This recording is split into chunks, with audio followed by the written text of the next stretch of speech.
How's it going, Raiders? My name is Ryan, and this is TRC episode 25. On today's show, we are going to be showcasing the Rogue and Druid classes, and Oreo and I have some announcements, plus Marty has something he wants to talk about.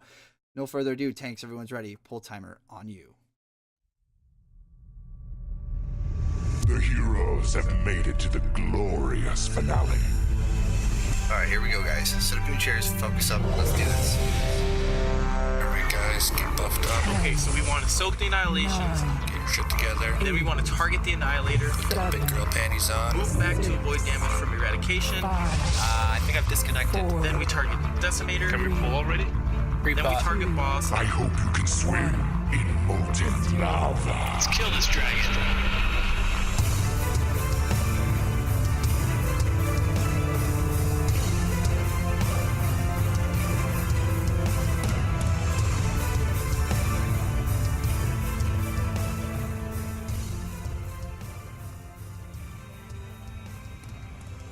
Welcome back, Raiders, indeed. Like I've said, my name is Ryan, and you are listening to the Raiders Confessional podcast, where we talk all things in-game PvE-wise in the world of Azeroth. Joining me, as always, from the land of Denmark is one Martin Larson. How's it going, Marty? Hello. It's going pretty good. Been doing a lot of podcasting today. Yeah, indeed you have. I think you're back on schedule with the Blue Recluse, are you not? We are back on schedule. So yeah, and before that, some of us had a little meeting as well, and stuff going on. We're kind of dabbling in some of the hush hush projects, are we? All right. Yeah, maybe. Those will be announced at a further date. But yeah, no, that's cool. Michael got his Marty time in this week. Last week he was complaining, so hopefully this week he has nothing to complain about. Also joining us, as per usual, from the land of Canada is our good friend Oreo. How's it going, my friend? It's going pretty been pretty busy here last few days with our exciting announcement that we have to say. Yes, indeed. So I guess without further ado, we shall announce that. Be back in 30 minutes. See you next week. No, Oreo and I have decided, along with some other people we have raided with throughout this expansion, to start our own guild. So this time around, two of your co-hosts will be back to the original format of TRC, where we'll be running our own Mythic group. I will be GMing, Oreo will be one of the recruitment officers, and we have three other people currently right now doing some officer duties with us, and we are working on fleshing out our roster for BFA. So, Marty, I know you had some questions for us. Did you want to kind of maybe get those out off your chest, man? You look a little worried. How do I join your guild? I feel like left behind here. Well, we have a spot on our number 15 raid group, on 10 different servers. But no, all jokes aside, we were not right now a cross community guild. But yeah, no. Next expansion. Yeah. No. No, we were kind of joking off air and talking to stuff, and I kind of halted at this point. What I'm going to bring up next, telling the guys we should save it for the show. But part of the reason Oreo and I started, went down this path was, Oreo was part of that group that Cole and Dan and I were on. Dan and I were running along with a few other people. The first year, arguably the first half of Legion, and things ended, not to say that it ended for the wrong reasons, the bad reasons, whatever. They just, it ended. That was kind of the intended course for the time period of that group. And, we had some good times, bad times, whatever. And then from there, subsequently, Oreo and I spent, I think we've hopped around 4, maybe 5 different guilds now, right, Oreo? Yeah, it's been a long, hard road here. And one of our friends, Cole, actually, most of you listening should know who Cole is. Cole has had a long-standing issue with me when it comes to playing games, because over the years, I've tended to hop around from one group to the next. And part of the reason that is I have goals, and those goals for me are progression, in-game content. And if at any point in time I feel like the group I'm a part of isn't going to fulfill those goals, I'll make one of a couple of different decisions, being either to move on, stick it out, or whatever. Whereas Cole's goal has always been more of just to have a consistent group of people, no matter what difficulty they're playing at. And that a lot of times translates differently, whereas I'm hopping around in search of what I want out of my $15 a month. And for Cole, that's been his sacrifice has been to maybe sacrifice his content goals for his social goals. And there's nothing wrong with that. It just makes it difficult for Cole and I to play together at times, and that's okay too. But that was what was going on with Oreo and I feel like Oreo and I, throughout each of these endeavors, had in-game goals, and that was to progress through Mythic content, eventually ending up at Cutting Edge. And so far, that has not come to fruition for either of us. But like we had one guild, they were more concerned with, we felt like, keeping their friends a part of the group, and some of those friends truthfully didn't have what it takes to be a part of a progression Mythic guild, and it held us back. And so, eventually the cards were kind of shown that things weren't going to change, and we were never going to progress past the wall bosses, the bosses that most groups get stuck on. And so Oreo and I said, we parted ways, and we did it respectfully, and just said, hey, listen, these are the goals we want out of the game, and I think with us wanting to do them sooner than later, I think we're gonna go try another group. Two groups quit on us, and the most recent one, they wanted us to server transfer with no guarantee that we would have a starting spot because they have such a large roster. And so I have chosen to, with the endeavor that we're starting over here, move my shaman over to finish Cutting Edge on the server that we're currently on to help out with things. And so I'm doing Argus attempts right now with the Mythic group on the Horde side, and Oreo, I think you have chosen to take a break and solely focus on filling our roster out for BFA, yeah? Yep. Gotta think ahead right now. In this conversation, to me, harkens back to why I originally started this podcast, and I felt it pertinent to talk about it on the show, because I've always strived with the format of this show to be completely transparent with you, the listener, because I think one of the reasons why we have a validity with this show is we are players just like each and every single one of you. And for me to hide some ugly truths or not be fully transparent would be to essentially tell you, the listener, a lie. And I don't think that's fair to you guys. And I would like for this show to go through the growing pains that we go through as players and grow with us, so that we always have something current and valid to talk about. But, Marty, speaking of guilds and our own personal experiences, I do believe you killed a boss. Yeah, we killed those small boss, like actually 4 bosses in one. So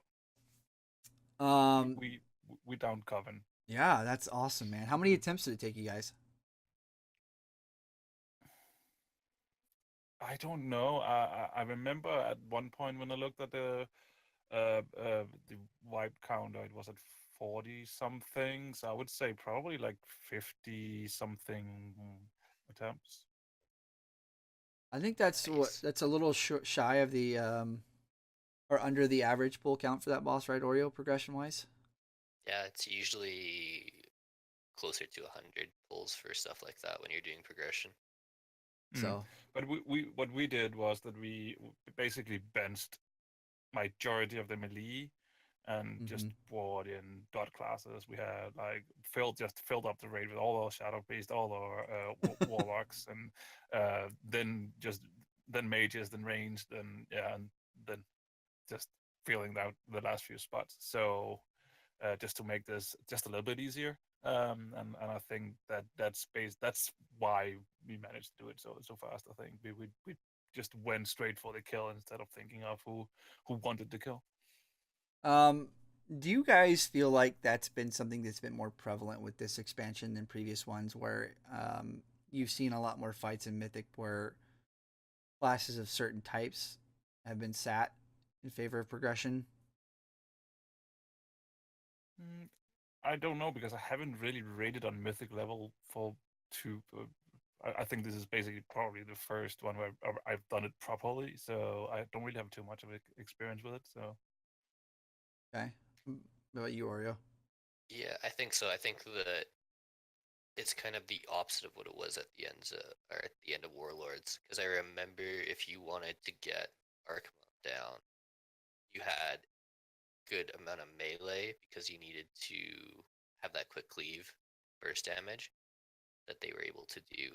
But this seems to be, at least for the last, I'd say the last 3 bosses, you need to have a really heavy ranged comp, Mm-hmm. especially for Argus. I think you only need 4 melee, and that's the most that you want to bring, really. Yeah, I know some of the videos suggest that you can do it with 6, but even those videos say it's doable, but it's going to be tough, and your group better be on their A game. I just curious because I know I've done some ahead of the curve, cutting edge, whatever's been raiding in the past, and it's there've been a few fights here and there where it felt like raids have, from a progression standpoint, have definitely wanted to tailor their roster. But I don't know. I've noticed it more this expansion, and that might be like Marty. I haven't done it as consistently as I have in the past. Is what I'm doing now. I don't know what the case may be, but it just felt that way. So I was kind of curious what your guys' thoughts were. Before we jump into the Rogue Druid talk for today, I know Marty, you had a comment on the spreadsheets that you and I kind of noticed that you wanted to bring up on the show. Do you want to kind of tell us what that is? Yeah, it was basically just because you can now import your own characters. So I was just sort of like, if people are curious about how the ratio is between eye level after the stat squish and things like that, then I just had like a few numbers. For instance, an item level 1000 item like the legendaries will in the expansion be 265. I'm I think I'm 972 eye level on my character, which is Mythic geared. So and that translates into 248 on the beta right now. So that's how the stat The squish scat looks like. the scat. Scat in Danish actually means treasure. Now you know. Yeah, and in Oreo, I'll let you kind of touch on this. I know you have a little bit more experience than I do, but I have noticed with this particular expansion coming out, the quickness you reach the point, even with Mythic gear, that you start getting out geared is pretty low. Like I know there's been past expansions where I've been 7 levels into the 10 levels you've had to level, and I'm still out. Out. I have higher item level than the gear I'm getting, and it's felt like even now with Mythic gear, with copying character, I've seen some of that stuff replaced pretty quickly, and I've reached that kind of even keel of okay, now I'm on the same pace as everyone else who's been leveling. Hmm. I think the biggest thing to be addressed is legendaries, as they go away at 115. Basically, any benefit that you get from them is gone. So you're gonna feel at 115, I think, is kind of the break point Mm-hmm. that you feel is just gonna slow down to probably half of what you were doing before. Sure.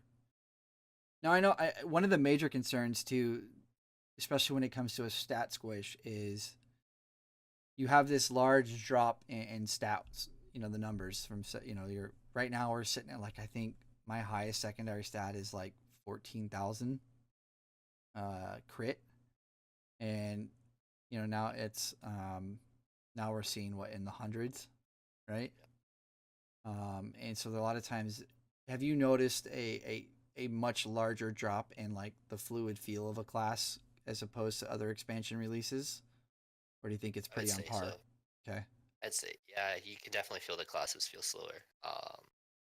The issue of that being that I think that at the beginning you don't have, well, you have one piece of Azure gear at the very start, which is supposed to be the replacement for the artifact weapon, kind of. You lose all your artifact traits, plus your scale of like how much haste you have, crit, and all that stuff goes down in percentage. Like you can definitely tell if you were running probably 20% haste, you'll be down to probably half of that coming out the gate. So things are feeling very slow from the start. Um, but I feel that the pacing is designed for the end game right now, which we haven't really seen a lot of. Really, I think they only have Mythic Dungeons and the first wing of LFR open for testing right now for end game stuff, um, which just it remains to be seen what we'll see. When did we have the last stat squish? That was after Pandaria, right? Yes, it was. Because I think in Pandaria they hit the ceiling, so that's why Garrosh has 3 you basically kill him 3 times because they couldn't they couldn't give him more numbers, so that's why he keeps healing up. I remember they talked about it back in the days, but that means that the stat squish only lasted what, 2 expansions, and then they needed to do a new one. Yeah, I think they ran into a huge issue with that in Legion. I don't think they squished it enough. Yeah, they didn't quite squish it enough. Going through WAD, I felt like it was pretty consistent. That like you saw the crazy outliers like Arcane Mages obviously padding. But for Legion, it feels like I remember at the beginning of the expansion, if you were doing like 60k DPS, that was like kind of to the low end. But now people are rolling with like 2 million plus DPS, right? Like the swing in the power from beginning to end has just been huge for this expansion. Well, and to me, part of the problem with that is in past expansions, you had expansions where there was one difficulty being vanilla, and Cataclysm, and then wait, no, Cataclysm only had one difficulty, right? There was no heroic; it was just a raid. No, it had. I'm sorry, Burning Crusade. I'm thinking Burning Crusade, yeah. Right, and then as you progress from there, you moved into normal and heroic with ICC. And eventually we got LFR, normal, heroic, and then we started getting mythics, and we have 4. You effectively have 4 item level gaps inside of a single tier right now. So as in the past, you may have had anywhere from a 5 to a 15 item level swing from one tier to the next. Right now, we're seeing jumps as like 30 to 45 item levels per tier. Yeah, and it's especially a huge issue when you have Titan Forging on top of it. You could have a mythic piece, or even just a regular LFR piece get Titan Forge all the way to 985. Right. And the other problem I see is you even have item level swings inside of one of those difficulties. The front half of the bosses could be 1 item level range, and then the second half can be 5 item levels higher. And that to me furthers the problem, and this is a topic we can get way more into later down the road in another show. But I felt it prudent to just kind of illustrate what's going on here, so that you guys for those of you that may not necessarily be familiar, may have a backstory of kind of what we're talking about, where we're coming from. But before we move into the shows, I know we have a little bit longer of a show today. Did you guys have anything else you've noticed in your testing or any news that's come out that you wanted to touch on quickly? The only quick thing that I just wanted to quickly touch on is that because I was a little bit like, how long does it take for you to actually level an Azeroth level? And I basically jumped in on my druid that we're going to talk about later, and did a few dungeons, and I think it was after like doing the introduction and 2 dungeons, and then I actually already had the first Azeroth level in the bag or on the necklace. So it seems like it goes fairly fast, at least in the beginning. There will probably be a grind later on.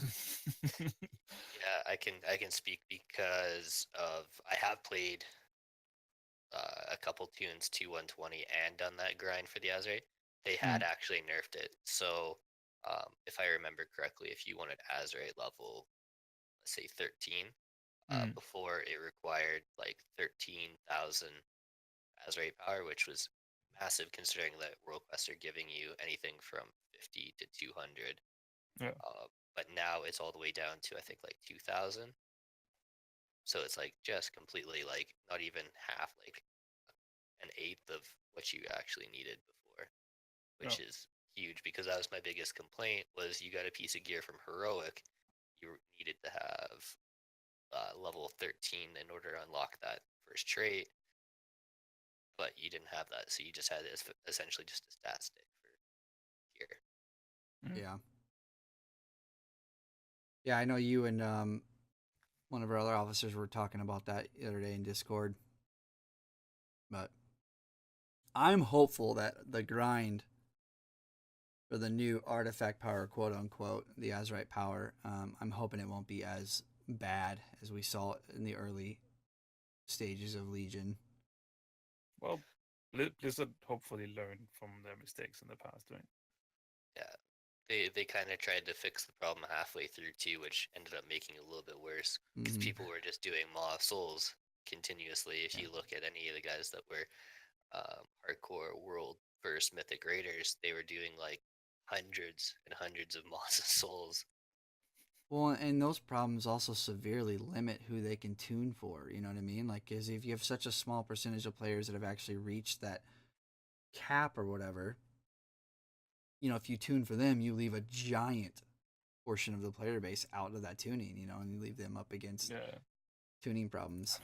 I remember when they were saying like, I remember there was this Q&A halfway through Legion where Ian said, well, we don't force you to do these grinds, and we think if you do that, then you're playing the game wrong. And we're basically bashing all the hardcore Mythic guilds, and then right straight after that, they said that they actually tuned the Mythic fights around you having maxed out your weapons, and I was like, what the hell is you can't say one thing and then straight after say the other. I mean, Yeah, that's just bad. If I ever had the ability to give Blizzard advice they'd listen to, I'd give them two pieces. If you give a grind to people, they're going to grind for it. If you give people options, they're always going to want to take what is the best option.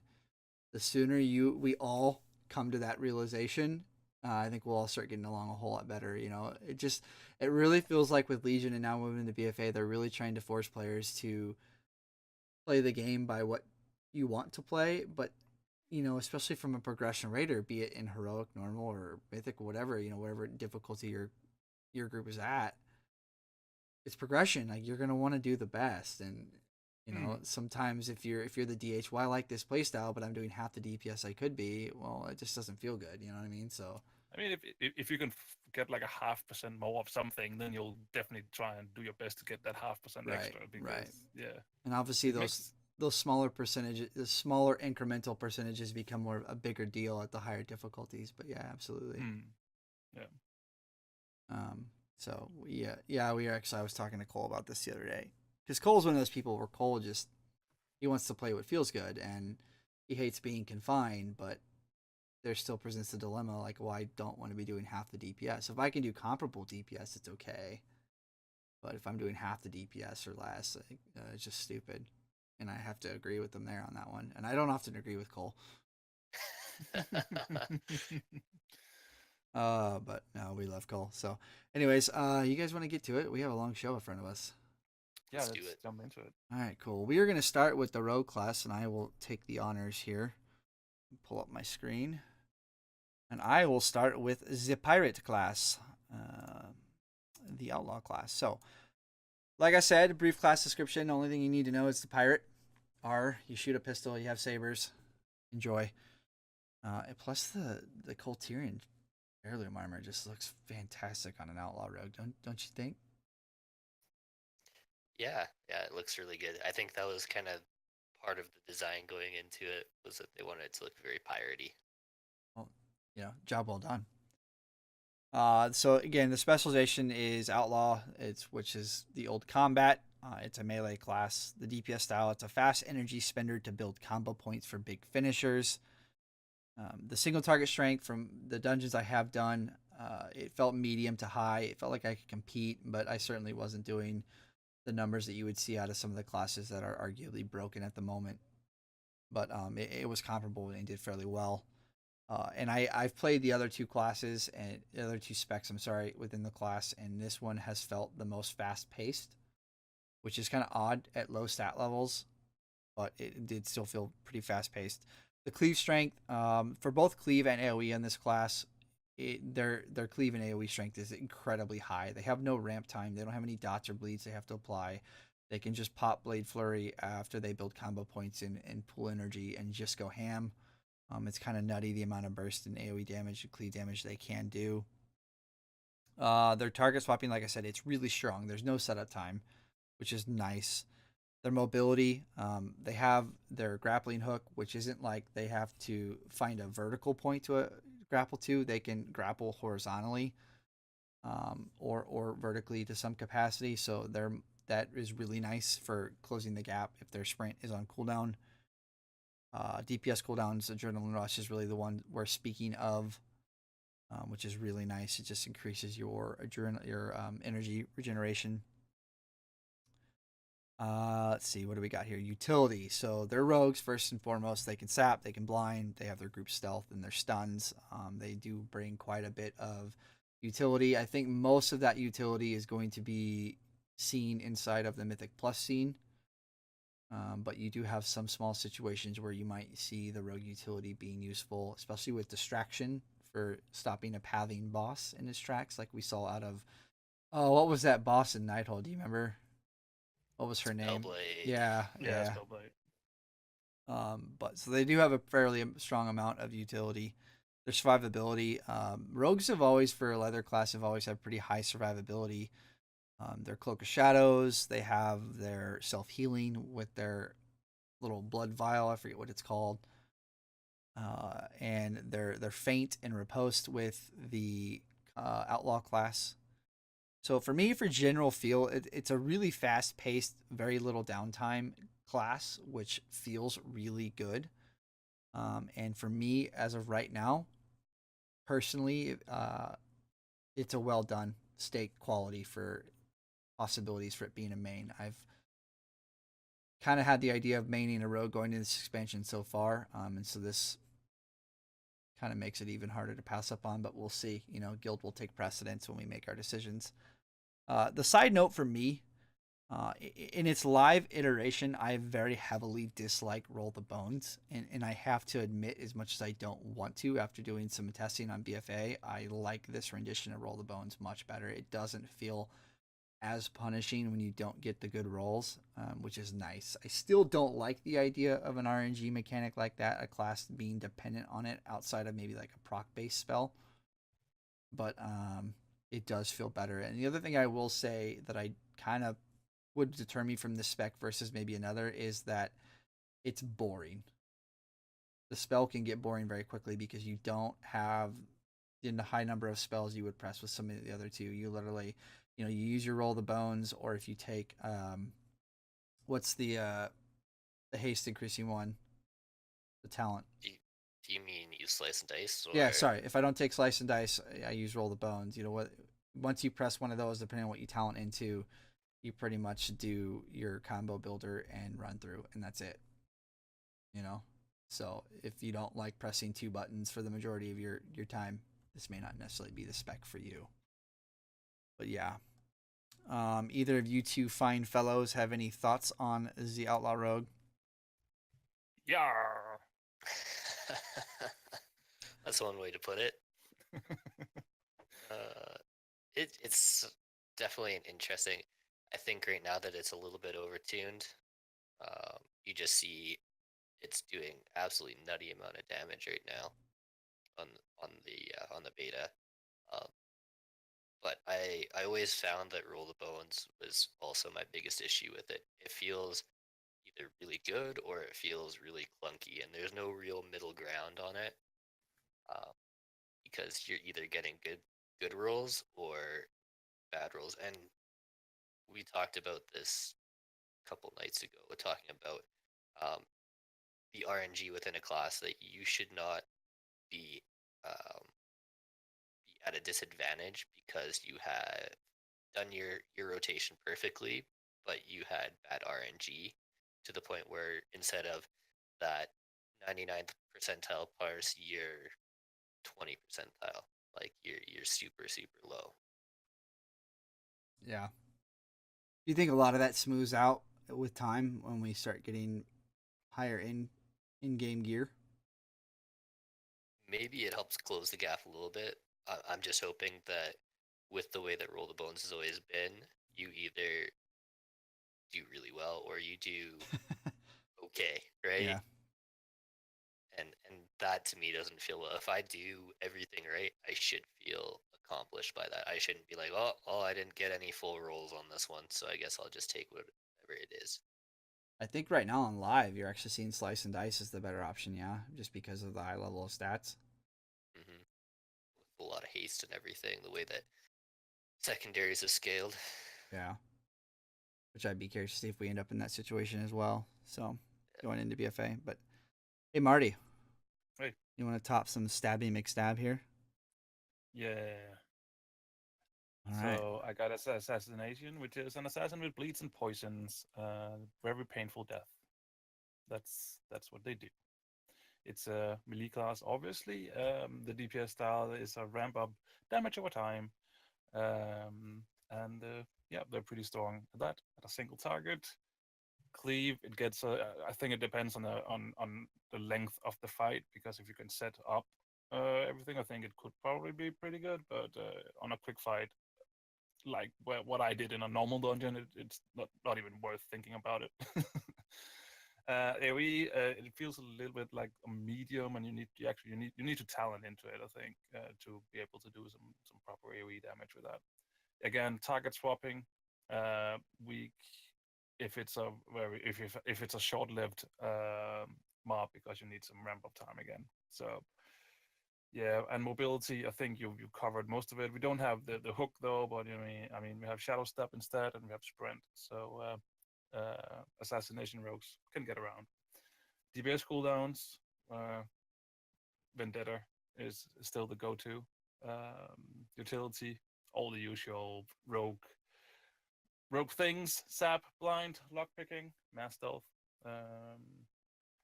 Survivability, pretty high. Again, we have the self heal. We have the cloak of shadows, which I wrote here, which is obviously cloak of shadows, and vanish as well. And I don't know. I think maybe I'm just the lucky or unlucky guy, considering how you look at it, that I get the classes that doesn't really feel like they've changed much between live and beta. Because I think if you like how assassination rogues perform on live and how they play on live, then you'll love this. I don't really feel like it has changed too much. But again, I have played assassination as an alt, so I don't really know how it will compare to someone who is hardcore into the class. Likelihood to be a main. I like assassination. I think it's fun, but I think it's more likely to be an alt. Again, it's a pure DPS class. I like to perform multiple different things. So I think it's a low one for me. Fair enough. Let me close this out. But yeah, no, assassination is kind of what intrigued me initially with Legion to potentially main a rogue for BFA. I've never been a fan of subtlety, subtlety, as some people call it. But with combat being so boring, assassination to me provided that happy medium of it, a class that felt smooth, fluid, pretty intuitive, rotationally speaking, and performed well. You know. Yeah, I definitely think so. If I was going to choose one spec from the rogue that I wanted to go forward with into the next expansion, then I would definitely choose assassination. It feels good to me. It feels like good fun. And like, I know I'm spoiling a little bit, but or I will probably say something about that. There's a lot going on with the subtlety rogue, and there's a little bit less RNG than the outlaw rogue. So yeah, I really enjoy assassination. Now, did you guys notice in Legion where I felt like personally that a lot of the legendaries that were BIS for each rogue spec added an extra layer of complexity to the class just based on how they interacted with the class? Did you guys notice that? I don't even have a legendary on my rogues. Yeah, probably the biggest one being the shoulder piece. I think was pretty much best for all three. Being able to have that guaranteed critical coming out of stealth is huge. Yeah. And that to me, like, it wasn't hard to get down. It just doesn't, for me, it didn't feel good. It felt like it added an unnecessary level of, extra layer of complexity to the class. And I say complexity, complexity sparingly. I don't actually mean it made it complex. It just made it kind of just another thing to do or pay attention to. And that doesn't always necessarily feel good to me personally. I like to be able to get to a point where everything I'm doing in my class is so second nature. I don't have to worry about it. And then from there, I can focus more on what's going on in the raid, pay attention to the fight. Like on what was it, Star Augur, look around the room, stare off into space. And then die. Yeah. Oh, I stood in green puddles again. Sorry. When in reality, it's probably Oreo just running over me with it. Yep. Oh man, I want everyone listening to know I was on track to have an orange mythic parse on Iminar, and Oreo didn't like that, so he blew me off the edge. Bastard. That's so Second not. rate. It's so not Canadian of you. You didn't even say sorry afterwards. But speaking of Oreo, I'm gonna let him do his thing with subtlety. Yeah, sub rogue. It is the ninja spec. It's very much like stealthy, cloak like from the shadows, come out in quick bursts of DPS. That being said, their DPS style is very dependent on Shadow Dance.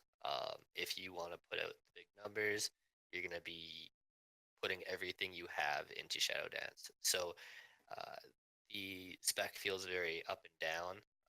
You're going to be going, you're going to be waiting for all of your cooldowns to be put into Shadow Dance, which might not always work out with the way that boss fights go. I always found that sub was always more towards PvP,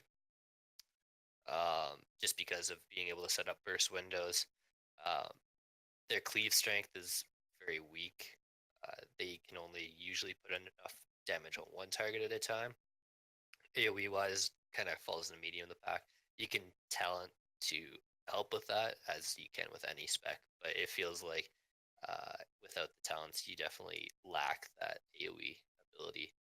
Target swapping is the same as cleave. You have to be able to put a dot up that increases your damage done to that target. So you need those combo points to get that dot up. Then the combo points to start putting damage on it. So it takes a little bit of setup, a little bit of planning that you might not be able to do in a quick, like in a mythic dungeon. You need to focus on a certain ad. It might be dead by the time you get everything set up on it.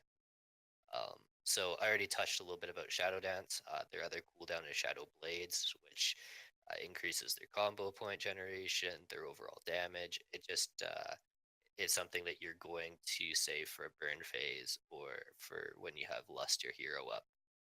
Utility, they're the same across all of them. They have a lot of CC, which is very helpful in dungeons for PvP. Being able to CC a healer, um, their survivability is very high.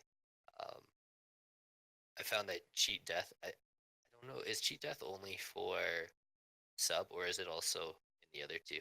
That I cannot remember off of BFA. I know in Legion it was a talent for all three specs. I don't think I have it as an issue. Okay. Okay. Because cheat death is very very powerful defensive. You're able to basically soak anything and it won't kill you, which is a huge deal with what we've seen in Legion with these requiring invulnerabilities. Having cheat death save your life is huge. General feel, I feel like there was so much going on with having to have a dot up, having to pool my resources for a burst window. I have multiple cooldowns that I have to put into this burst window. That there's so much going on that it's easy to slip up and mess up. And then you only have a small window to put everything into a boss. And if you mess that up, then I guess that's where your DPS goes down. So with that being said, likelihood is probably medium to medium low. I always preferred assassination because it was so intuitive and you could pick it up very easily. But I feel with sub, you really need to focus what you're doing. Otherwise, your DPS is going to go down quite a lot.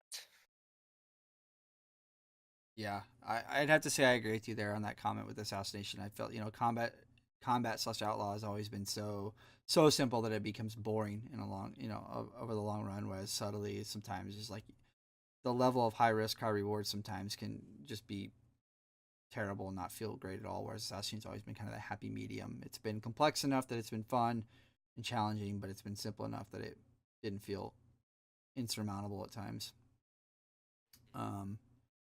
But before we move on and do our half the show little segment here, do you guys have anything to add about rogues before we move out of here? they still do it from behind. He's been waiting to use that all show. Marty, if we had actual like funny titles for this podcast, that would probably be today's title. But I did want to take a second here for a half the show segment, guys, to let everybody know as a friendly reminder, as we always do. Please do not rake us over the coals for anything we say on this show. We do not advertise ourselves as the experts. We are not the experts. We are not Blizzard. We are not theory crafters. We are just three mythic raiders who happen to play this game way too much and have opinions. We try to speak as best we can with the knowledge that we have at hand from what we can remember as we do this show. We do forget things at times. We do make mistakes. Things change after we've said them. All of the above. And so if we do get something wrong, if your opinion differs, we definitely encourage you guys to let us know. But we would just ask that you please don't rake us over the coals, because we are not trying to be the experts and provide the end all be all answers. And the purpose of this show is to kind of shed some light on some of the class's strengths and weaknesses as we feel they are as such, in hopes that we can make a decision for what we want to play as a main and maybe help some of you guys out. You know what I mean? So with that being said, should we talk some druids? Wow, let's do it. Cool. I will go first. Pull up the screen here. There we go. I will be talking first and foremost about not the Outlaw Rogues, because I just did that, but Feral Druids. Feral Druids are the rogue version of Druids. They are the kitty deeps. They are feral, and they are melee. For the DPS style, they are very, very heavily reliant on their bleeds, and they also are an energy spender to build combo points, which they will then spend on big hitting finishing moves.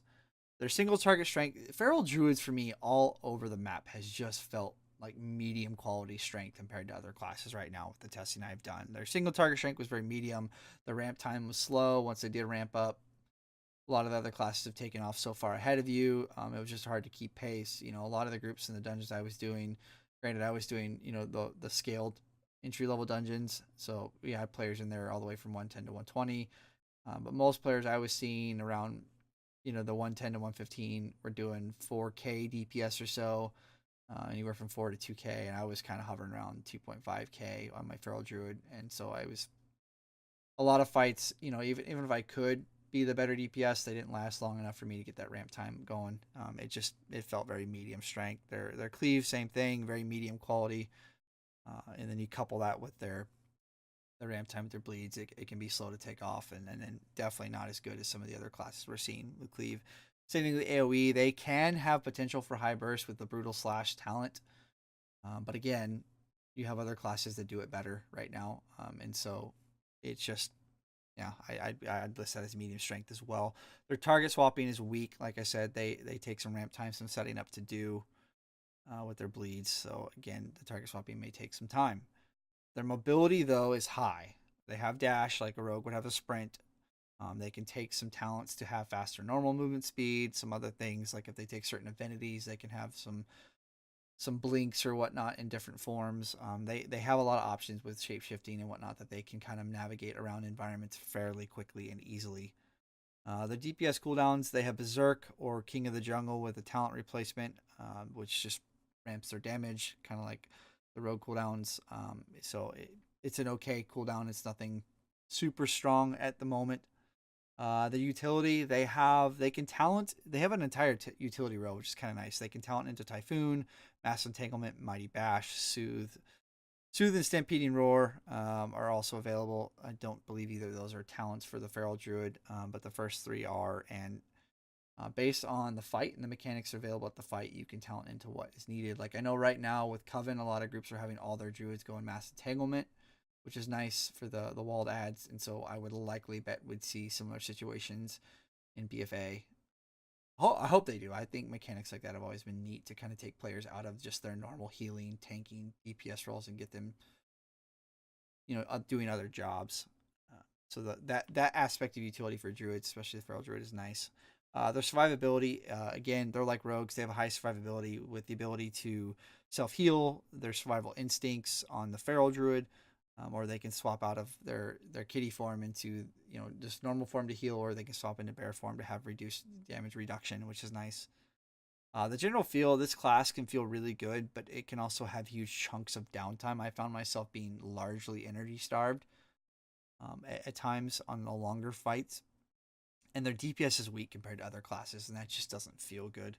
The likelihood for me to be a main as a Feral Druid is very, very low, so state quality, it's rare. And the side notes for me, this class feels like it's weak right now due to a heavy lack of haste. And so I'm hopeful that while right now the class feels weak and about medium pack tier performance wise, I'm hopeful with secondary stats and more gear that they'll start to climb the ranks and even out and maybe even be at the top at the end. But I don't know if either of you two had any experience with the Feral Druid on your testing. A little bit. Yeah, I've never been a fan of Feral, just because it always seemed like the kind of class that was so slow all the time. Through Legion, there is some improvements based on legendaries and certain talents you could take that they used to help with. Basically, the biggest issue is energy, and that's what limits the spec big time. Not having the energy when you need it, or the biggest thing right now is that Tiger's Fury for Feral is on the global cooldown. So you click that. By the time the cooldown has come down for you to cast your next spell, like a Shred or whatever, you're over energy capped most of the time. Whether or not that will be changed, because Blizzard has been taking classes off of, or class abilities off the global lately. But as of right now, it just feels very clunky to be able to do anything. And there's certain talents that band-aid that, but at the same time, is that really what you want? Is a talent to band-aid the spec? Yeah, I've always just felt like they've always felt like a second tier rogue, and they've always been more annoying than they have been overly viable and anything. And one of the things I wonder with them with the energy issue is, I wonder if that's a tuning an issue with Blizzard. Like, I wonder if they tune the class in its current iterations to have to not be energy starved, if the class would just be OP. You know what I mean? Yeah, but I feel like it would feel a lot more fluid if you were always doing something, Right. because it seems right now that you hit rip, then you wait, then you hit shred, then you wait because you have no energy. I think even through Legion, the playstyle of the Feral Druid has actually be save up your energy and things. Don't press buttons until you have to, sort of. Which to me, I remember when we talked about that in our guild at some point, it just felt so weird to me that, oh, I'm sitting on this boss doing nothing, and now I need to do DPS, and now I can press everything, and it felt weird. Yeah. So, and then it seems like, yeah, they're continuing down that road at the moment. So, yeah, At least they look cool. I mean, there's they do. that. Yeah, cat form. Yeah, Troll Druid, and hopefully, Druid. obviously Zandalari and Colturian are gonna look pretty sweet. But hey Marty. Hello, let's heal some stuff. Let's keep you guys alive. Uh, so the restoration druid, who needs druid forms? Just you can run around and heal. What more can you ask for? It's a healer, obviously, and the healing style is hots, more hots, more hots. Healing over time is where they excel. Single target strength, it seems like they could get a little bit of a buffing when it comes to single target healing with the talent called photosynthesis. So that's it. It looks interesting to me at the moment, at least. Cleave healing.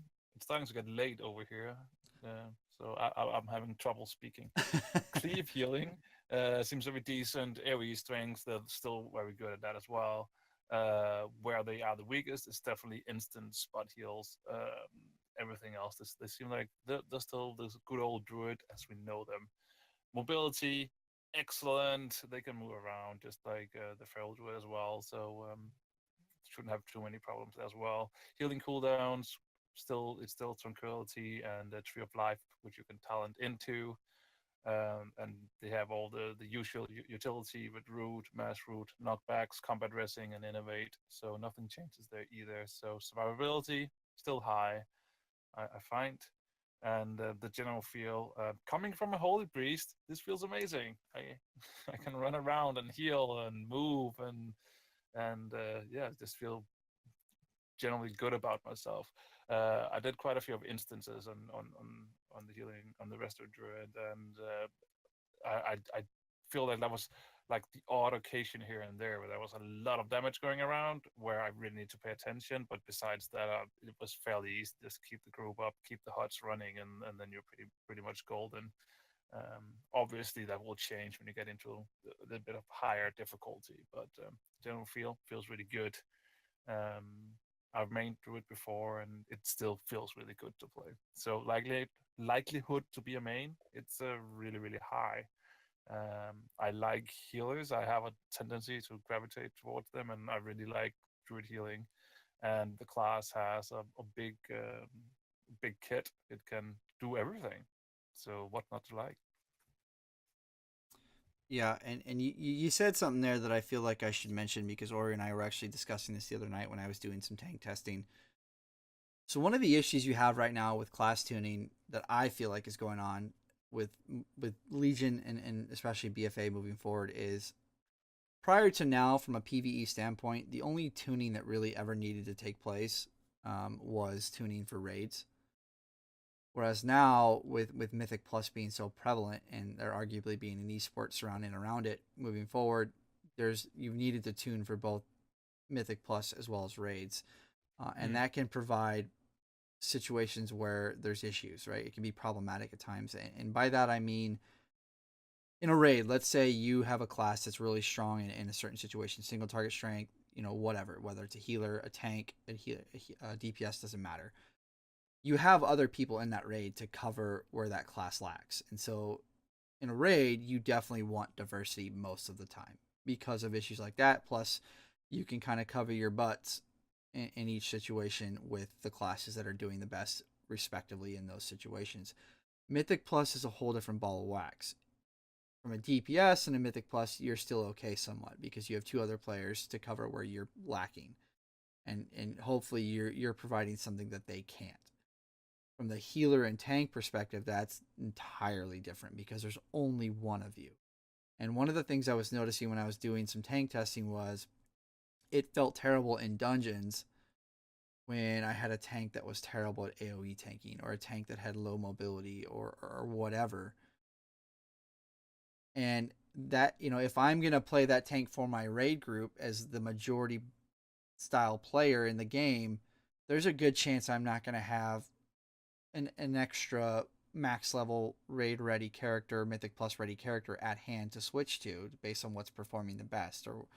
And so for me, one of my desires would be, like you were talking about, druids needing some single target strength. Well, if they're in a dungeon, that really limits the tanks they can be paired with, or the classes they can be paired with, because they'll probably need classes that have decent self healing for those oh shit situations where they may get chunked, and the druids group cooldowns maybe not be up. You know what I mean? Is that something you two have noticed? I know that was kind of a long-winded response, but uh, yeah, yeah. I feel that certain healers are going to help each other in a raid. That's always how it's been. Like the diverse selection of healers you have, they balance off each other. You have, say, like Discipline Priest, where they can bubble incoming damage. But when that damage is just a little bit too much for that bubble, then you have, say, like a Resto Druid with a hot up that puts that player back up to full. You have your tank healer for Holy Paladin. You have kind of your all-around healer for Holy Priest that can help in either situation. If you have very strong single target damage going out, they have the cooldowns to be able to mitigate that with the tanks. But I feel that if you are going to be doing Mythic Plus, there is always going to be a meta healer that will be brought, a meta tank that will always be brought, and that's just that's not something that I feel should be a thing. Yeah. It kind of makes me wonder. I was thinking about this too before the show. If we'll start to see a situation in the future, maybe not in BFA, but maybe future expansions where, kind of like with PvP, we have separate talents and traits that are only available in PvP settings. If we'll start to see like talents or whatever that are only available in Mythic pluses. That would be weird. It I would mean, be. I can understand where you're coming from, but that would be weird since we already technically have talents that Right. works Right. in PvP. But I mean, it's like from a tuning perspective, if they need to do things to make Mm. all classes have some level of viability at the higher end of Mythic pluses, that way we don't see a situation. Like, I know this isn't an Overwatch show, but in Overwatch League they have seen zero representation of Symmetra in the pro leagues. You know what I mean? Because she just didn't lack the toolkits to make her viable at a higher level. But like I said, I'm just trying to illustrate a point here. Yeah. But One thing go ahead. I again like to add is I'm really intrigued a little bit and looking forward to see how the whole the new gear sets and stuff like that works, because one of the what's it called, like the entry gear that I got with it, which actually had talents on it, made my rejuvenation heal for more if it was the only hot up on the character. And I that's something I don't know if it's good or bad, but it's something that intrigues me because it actually talks to me, and because I need to then make a decision. Do I want to keep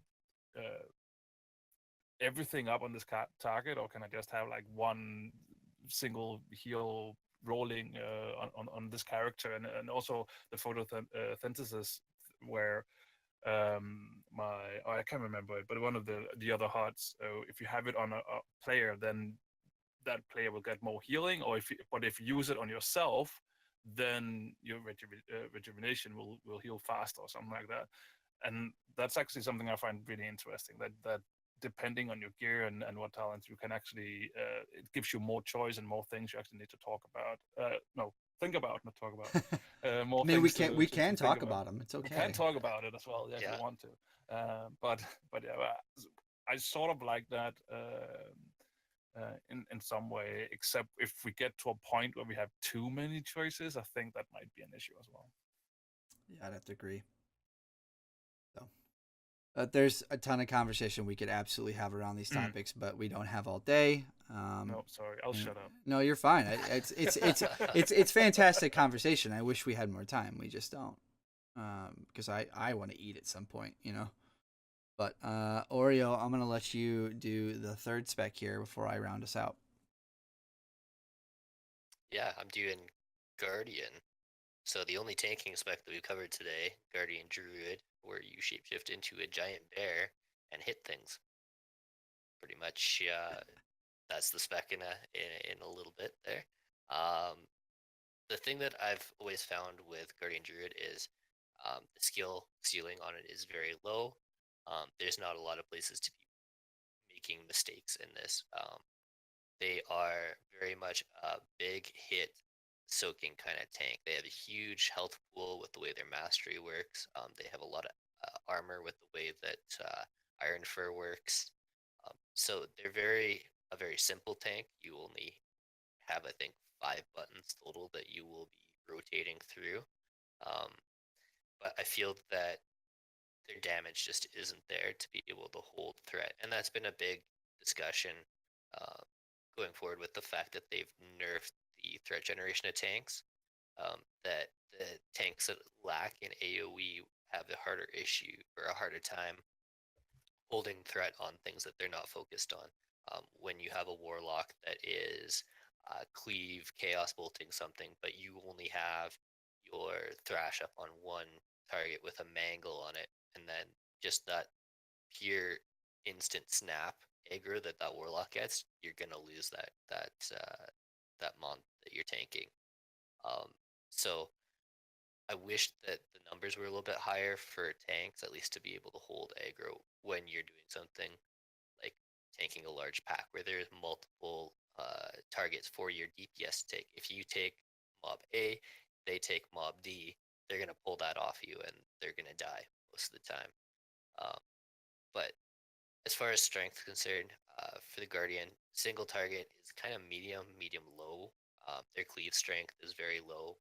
Their AoE is probably somewhere in the middle of the pack. I know that we talked about warriors earlier, or not earlier, but a couple days ago about their AoE strength.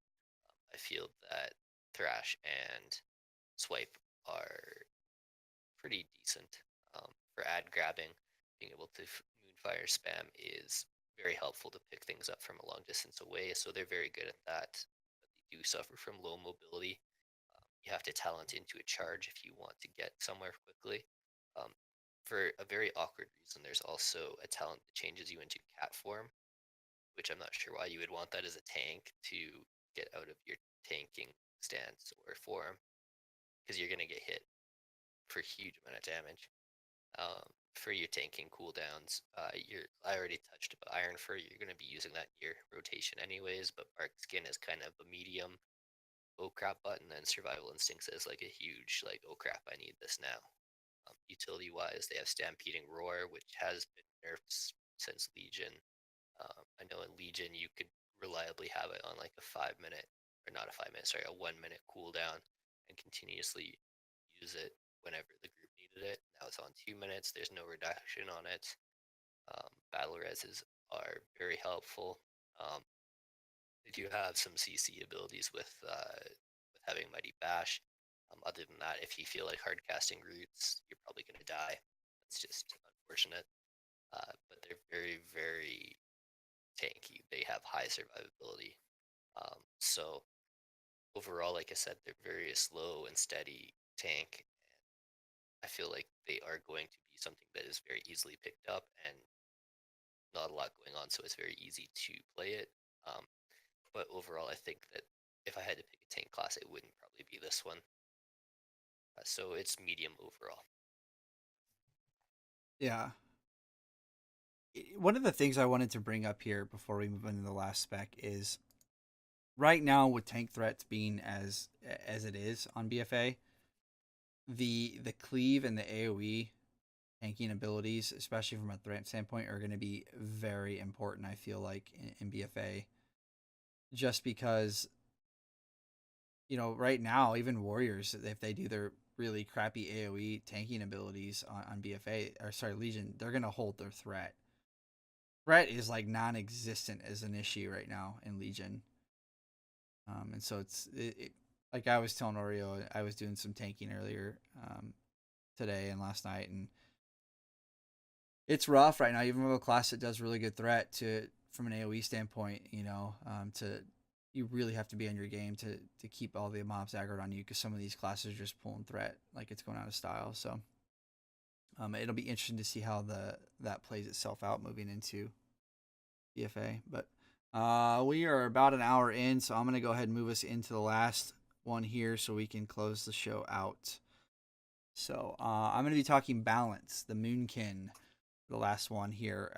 That is the Laser Chicken, the Boom Chicken for the class description. Specialization, this is balanced to range class, the DPS style. This is a builder spender class that relies on solar, lunar, and arcane spells as it progresses through its rotation.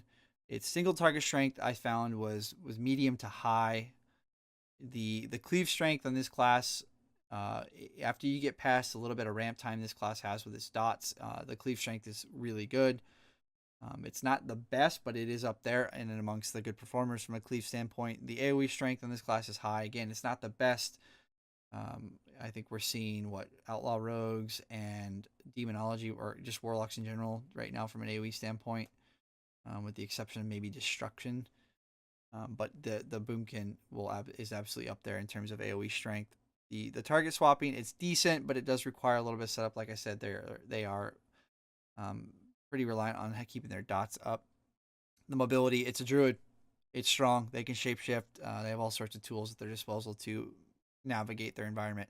The DPS cooldowns, Celestial Alignment, it increases their damage they do. It's a decent cooldown. The utility for this class, like we've said before, it's a druid. However, the Boomkins have the ability to silence with their beam. I forget, the lunar beam or solar beam or whatever it's called. Um, but they have their battle res, all that kind of stuff. You know, their typical druid utility. Survivability, it's high, like all the other druid classes with self heals, the ability to shapeshift. The Moonkins have bark skin in their normal form. The general feel for me, this class for me has felt the funnest to play of any of the classes I've tested so far, purely from a rotation standpoint. The rotation is very fluid. It's not boring. It's fun to play. The other builder spender classes I have played have felt, or they can feel, very finite and clunky at times when transitioning out of the build to spend phase. Whereas the druid, it just felt like you're kind of just slowly flowing and weaving from one spell to the next. I don't know. It just felt really good. It was fun. For me, likelihood to be a main, it's medium well. You know, this is gonna sound really dumb, but the fact that their Xmog abilities, deters me largely from playing this class, or any druid class It's for that matter. It's very important to look pretty. Right. Absolutely. But so yeah, I don't know. I mean, I love the class, but right now, based on DPS and the ability to have as many transmog looks as available as other classes, kind of deters me. But side note here, the changes they have made to Boomkin feel very much like the subtle changes that were needed in Legion to really set this class off. And by that I mean, in Legion, the rotation wasn't always intuitive. It had a large drop off if you did mess up. Whereas right now, if you mess up, it doesn't feel as punishing, and it feels more fluid. So I think the changes I've seen on BFA are in the right direction, and I think with the help of a little bit of tuning, this class will be amazing moving into BFA. So that is my Boomkin spiel. Any thought? Yeah. Any thoughts from you two guys? Did you guys get a chance to play any Boomkin? Yeah, you and I went through the rotation that one night, trying to figure out what was kind of felt the best overall. Don't lie, you were telling me how to play the class. I was. You're like, oh, I took this talent. Like, why did you do that? That doesn't make any sense. Don't do that. Well, and I feel like there's some clarification there, because I was making decisions based on how I thought spells were interacting, and that was without having played the class at that point, and Oreo had played it, and so he was kind of clarifying some things for me. And so I wasn't entirely stupid with my decisions, I just was uninformed. But go ahead, Oreo. Sure. I think the thing that feels the weirdest is to have the moon spells as a talent. To have it such a big integral part right now on Legion as part of the rotation, to be able to put big damage up when you need it, and even just to really even out the spec, it feels awkward to have that as a talent. You have to pick that, or else you don't have it, kind of thing. Yeah, and I'd have to say I agree with you there, and that's with the little experience I've had with the class. But yeah, I have to agree with you. It did kind of feel like, well, because most of the rows of talents, I could always think of a situation where I may want to take this talent versus that talent. And that was the one row. I was like, well, I could see situations where I'd want to pick those other ones, but I couldn't because I have to pick this one.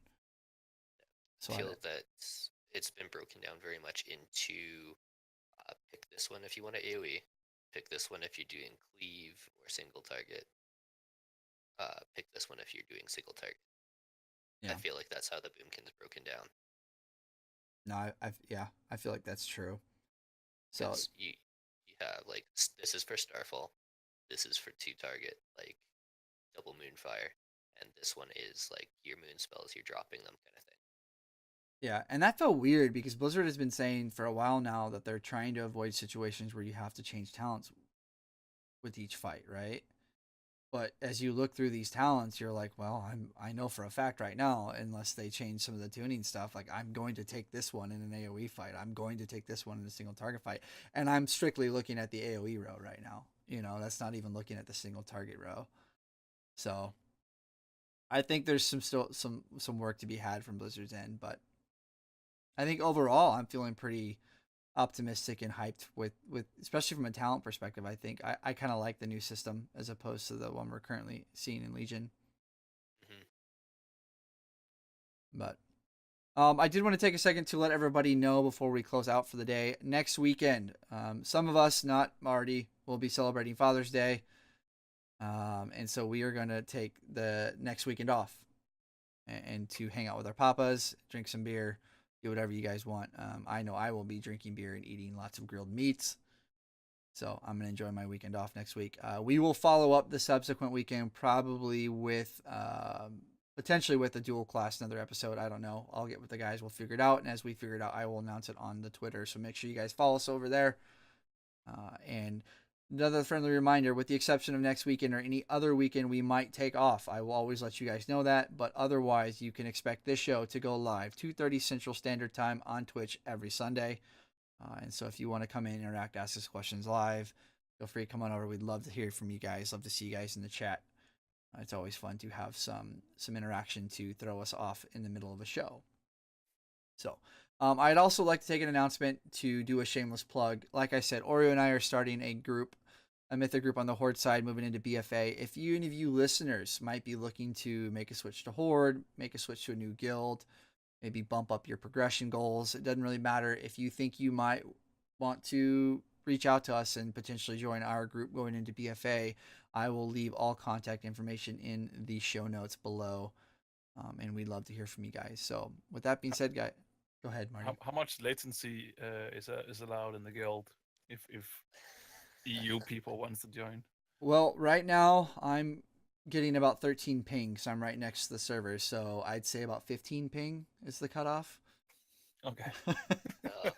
Yeah, they cut to Oreo out of the picture too, you know. Yeah, I guess bye. I don't know, man. There's Mythic race raiders that do it across the pond. I don't know how they do it. That would drive me nuts, but I don't know. We're open, you know. We're learning as we go too. So, but before we wrap this up and get out of here, do either you two guys have anything to add? Hey, let's get out of here. I want to go to bed. All right, Marty's gonna go to bed, guys, and we are gonna wrap it up. So thank you guys for coming in.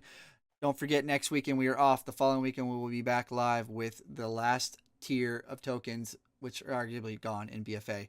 But we have 4 classes left, and then we are done with the shows. And then we have some exciting interviews before the BFA launch coming up. So tune in. Thanks for watching, guys. Thanks for listening, guys. And we will talk to you the next episode. See ya. You guys want to find Marty, you can find him over at the Blizzard podcast he does, where they talk all things Blizzard games, The Blue Recluse. If you want to find him on Twitter, you can find him at Unamathil.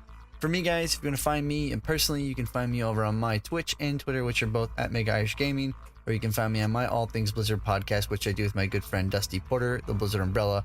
If you want to find us here on the show, you can find us at our Twitter account, which is at _TRC podcast, or you can find us on our email, theraidersconfessional@gmail.com, no apostrophe on the S. That being said, guys, Dusty, take us out of here, my man. See ya.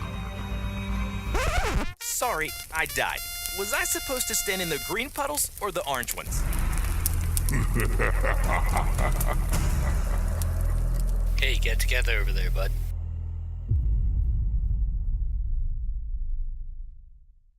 This show has been hosted by Dragon Powered Studios, and the intro and outro has been brought to you by Thankful Cow Solutions. Moo.